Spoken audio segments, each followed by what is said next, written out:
Hello mga commuters! So ito yung part 2. Naputol kasi. Ang unang version natin, how to commute to Antipolo is kung mag-LRT ka dito sa may Cubao kasi gusto mo mabilis, di ba?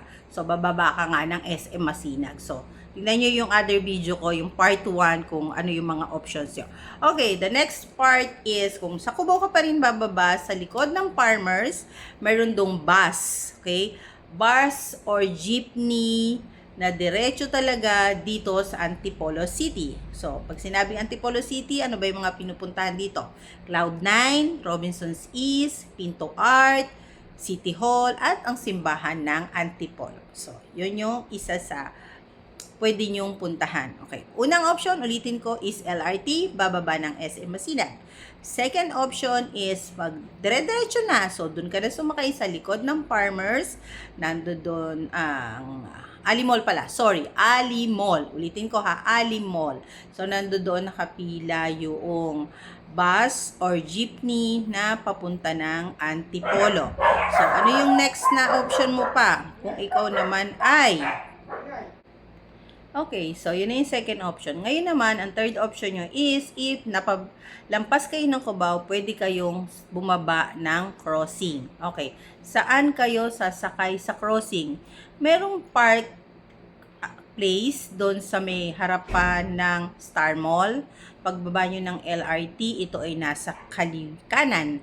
So, meron doon paradahan ng mga jeep na papuntang Tanay. So, pwede kayong sumakay doon kasi dadaan naman ng Antipolo yon at yon ay dadaan sa may Kapitolyo ng Rizal, Shopwise. So, from there, pwede na kayong maglakad papunta ng simbahan ng Antipolo.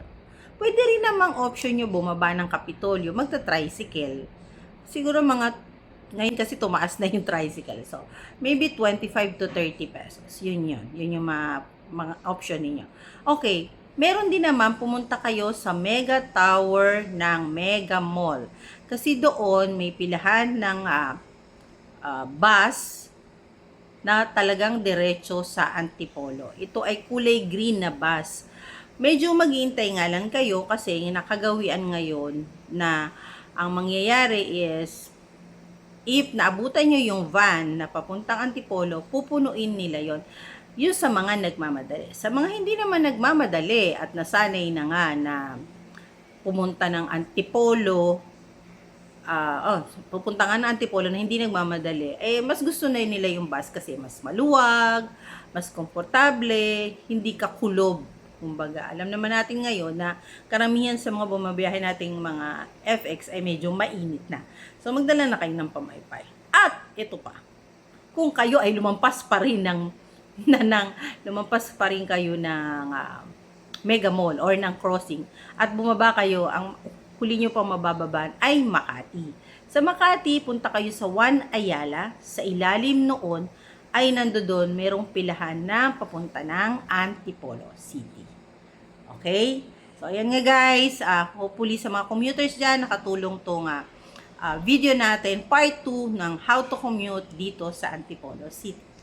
Bye! So, keep on subscribing, follow natin para sa ganun. If you have other questions, pwede nyo rin akong tanong. Bye-bye!